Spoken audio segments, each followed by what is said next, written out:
Salam alaikum. Alors dans cette vidéo, on se retrouve avec les piles dans un 5e TP. Donc dans ce TP, nous allons déclarer une structure qui va jouer le rôle d'une pile, qu'on va remplir et puis on va la vider.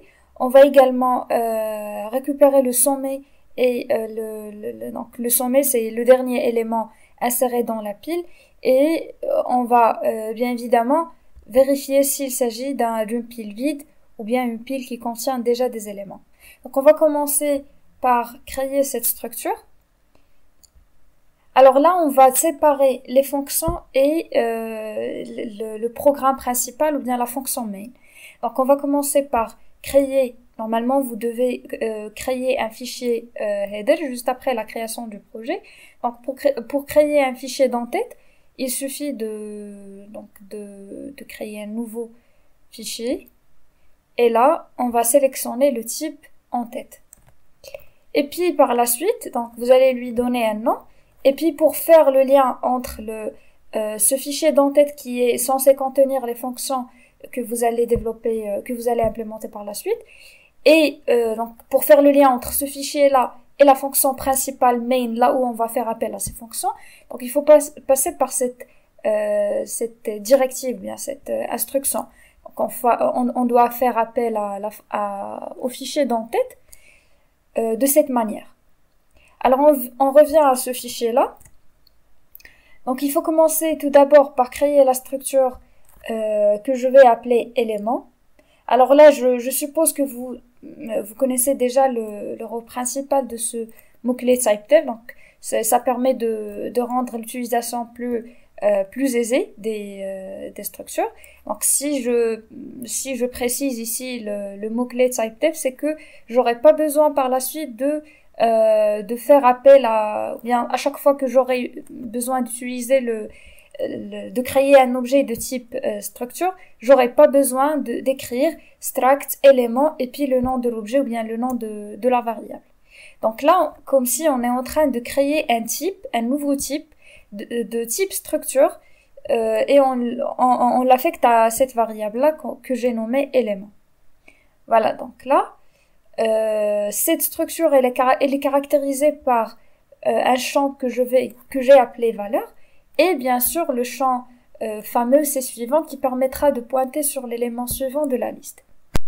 Ensuite, donc nous devons déclarer et implémenter la fonction empiler qui permettra de remplir cette pile. Donc je vais la placer en premier. Voilà. Alors cette fonction elle est de type, elle retourne à la fin un élément, c'est-à-dire la pile que je viens de remplir ou bien la pile que j'ai modifiée, et elle prend en paramètre la pile dans laquelle je vais insérer les éléments et la valeur à insérer, donc la valeur de l'élément à insérer. Alors la première chose, donc déjà ces étapes-là vous les avez déjà vues dans le cours. On peut faire un petit rappel rapidement. Donc pour empiler ou bien pour remplir une pile ou bien une liste existante, donc on va suivre ce petit schéma-là. La première des choses, c'est de créer un élément, de créer un objet, un élément de type structure élément. En fait, c'est un pointeur. Et puis, donc, je dois lui affecter une valeur. Donc, je lui donne une valeur, c'est la valeur fournie en paramètre à la fonction. Ensuite, je dois faire pointer cet élément-là, ou bien la variable suivante doit pointer sur la pile qui est déjà existante. Voilà, donc on va appliquer ces différentes étapes. Donc on a commencé par créer cet élément-là qui va contenir le nouvel élément qu'on va créer, qu'on va ajouter à la pile. Donc c'est NV. Ensuite, on va lui allouer de l'espace. On vérifie si l'allocation a bien réussi. Donc si c'est le cas, donc on va passer à l'affectation de la valeur de val, passer en paramètre, donc à la variable valeur de cet élément-là.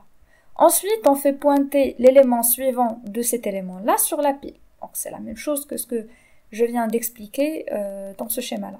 Donc, je dois faire pointer la case suivante, bien la variable suivante de cet élément, de ce nouvel élément sur la pile pour indiquer qu'il s'agit donc pour faire le lien et en même temps pour indiquer qu'il s'agit du dernier élément de la pile. Bien, le premier qui est normalement considéré le dernier élément. D'accord? Alors, voilà. Donc, et puis ensuite, je vais l'affecter à la pile. Donc, je vais faire pointer la pile sur cet élément, bien ce nouvel élément que je viens de créer. À la fin, je retourne la pile. Voilà. Donc, ensuite, normalement, on doit créer une fonction dépiler qui permet de vider cette pile. Mais là, je vais commencer par, puisque je dois dépiler ou bien je dois vider la liste, donc normalement, je suis censée vérifier au début si cette pile, elle est vide. Si elle est vide, donc j'ai rien à dépiler. Alors, pour faire ce petit test-là, je dois commencer par déclarer implémenter une fonction pile vide pour pouvoir à la suite l'utiliser dans cette fonction dépiler. Donc, je vais commencer par la fonction pile vide. Alors, cette fonction, elle retourne un entier, puisqu'elle va retourner l'état de la pile. On peut également donc faire remplacer ça avec return. Donc, je retourne directement, donc je retourne le résultat de cette condition-là. Donc, ça va retourner soit 0, soit 1, un booléen. Donc, voilà. Donc, on peut faire les deux. Alors, ensuite, donc, je vais déclarer la fonction sommet qui permettra de récupérer le dernier élément inséré dans la pile. Donc, on a dit que le premier élément inséré, ça va être donc le premier, c'est le dernier à récupérer. Donc, généralement, les piles fonctionnent en termes de dernier arrivé, premier servi. Donc, le dernier arrivé, c'est le sommet. Et donc, pour récupérer le dernier élément, il suffit de pointer sur la pile. C'est ce qu'on va faire ici. Alors, tout d'abord, il faut vérifier que la pile n'est pas vide. Là aussi, j'ai fait appel à la fonction pile vide. Donc, si c'est pas le cas, si la pile est... Donc, la fonction pile vide, normalement, elle retourne 1 si la pile elle est vide. Sinon, donc on vérifie si elle n'est pas vide, on va retourner pile valeur. Qu'est-ce que ça veut dire? Ça veut dire la valeur, puisque par défaut, donc la pile, elle pointe sur le dernier élément. Dans le cas des tableaux, donc le tableau pointe, par exemple, un pointeur P pointe sur le premier élément. Pour les piles, la pile pointe sur le dernier élément inséré dans cette liste-là. Et donc, il suffit d'écrire pile valeur et automatiquement, il va retourner la valeur du dernier élément inséré dans la pile. Donc après, je vais déclarer et implémenter la fonction dépiler qui va permettre de vider. Et je vais commencer par faire le test. Donc là, je ferai uniquement appel à la fonction pile vide. Donc la pile, donc la fonction pile vide, si elle retourne 1, donc je vais me contenter d'afficher le message, la liste est vide, et puis je sors de la fonction. Sinon, donc, je vais déclarer le sommet, la variable qui est censée contenir le dernier élément de la pile ou bien l'élément placé au sommet de la pile. Et je vais y mettre, donc je vais y stocker, ou bien je vais l'initialiser avec le dernier élément de la pile. C'est-à-dire, donc là, on considère que ça c'est la variable sommet. Donc cette variable sommet, elle va contenir je vais y stocker le dernier élément de cette pile-là. Ensuite, donc, on a dit que donc, si je veux supprimer cet élément, donc le premier élément, on a dit que la pile, donc cette variable pile, elle pointe par défaut sur le dernier élément. Et là, puisqu'on va supprimer le dernier élément, donc il faut la faire pointer sur l'élément suivant. Donc, je vais écrire pile égale à pile suivant. Alors là, j'ai déjà stocké l'ancien dernier élément, bien l'ancien sommet, je l'ai déjà stocké dans la variable sommet.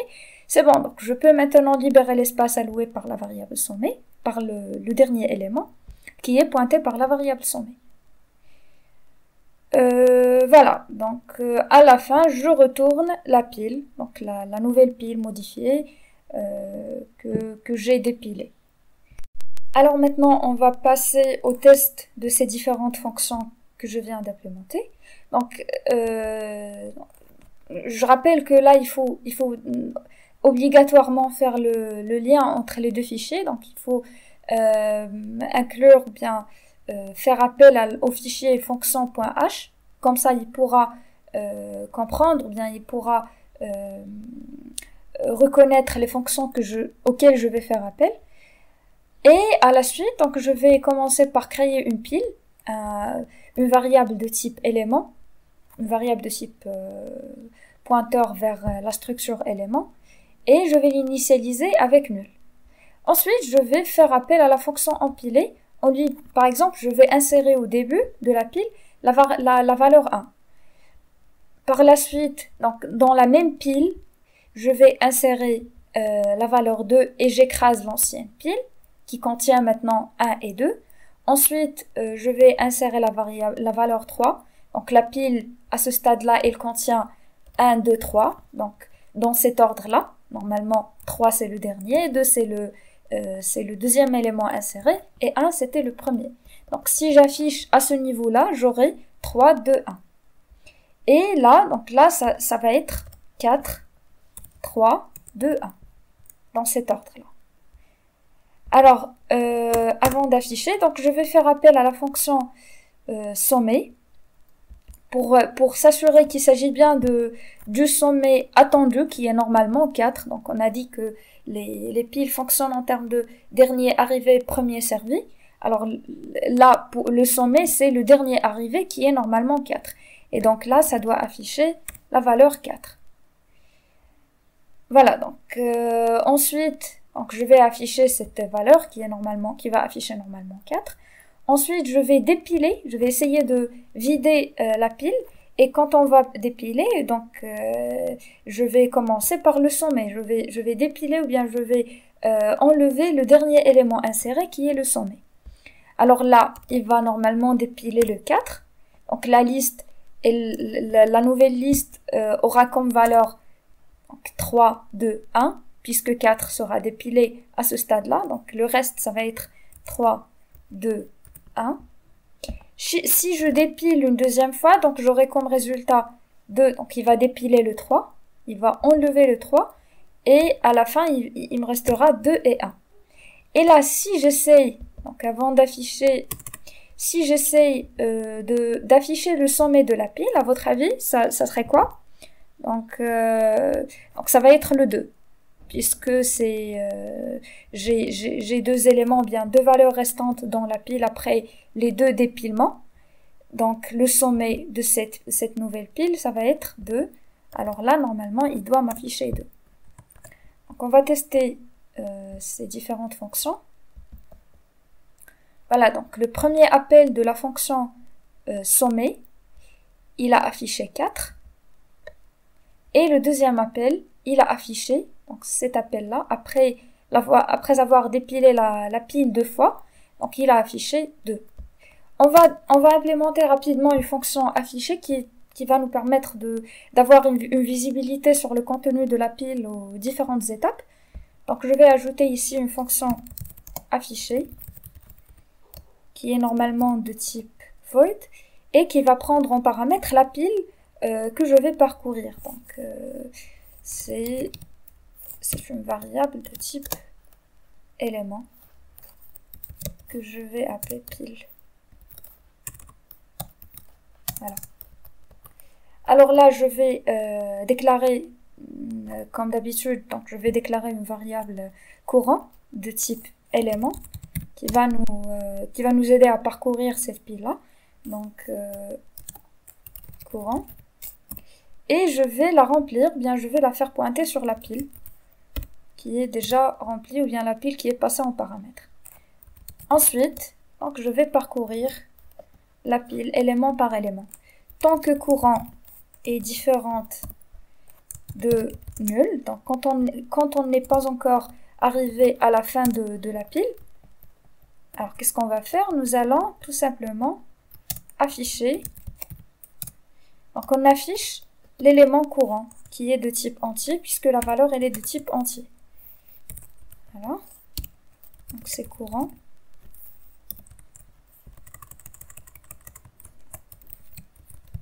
Voilà. Courant. Valeur. Et bien sûr sans oublier d'incrémenter ou bien de déplacer le pointeur à chaque fois sur l'élément suivant de la pile. Voilà. Donc là, je vais ajouter un petit retour chariot. Et c'est bon. Donc je vais maintenant faire appel à la fonction afficher, là où je veux afficher l'ensemble des éléments de la pile. Donc afficher, je lui passe la pile que je viens d'insérer, la pile que je viens de remplir. Donc je vais l'afficher au début. Voilà, donc le contenu de la pile c'est 4, 2, 3, 1. Étant donné qu'on a commencé par l'élément 1, donc la valeur 1, puis 2, 3, 4, et puisque ça fonctionne en termes donc last in, first out, ou bien dernier arrivé, premier sorti, donc le dernier arrivé c'est 4. Et c'est pour ça qu'il a été le premier à être affiché. Et voilà, donc après avoir fait le premier dépilement, là aussi je vais faire appel à la fonction afficher, je lui passe pile et je vérifie. Alors là, le sommet était 4. Après avoir dépilé, j'ai fait appel à la fonction afficher et donc j'ai dépilé le sommet qui était 4 et le reste c'est 3, 2, 1. Ensuite, après le deuxième, donc là je vais afficher un petit message disant que j'ai dépilé pour la deuxième fois. Dépilement, donc deuxième dépilement.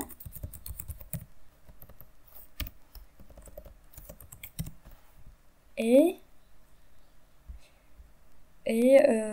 donc je vais faire appel à la fonction afficher une deuxième fois.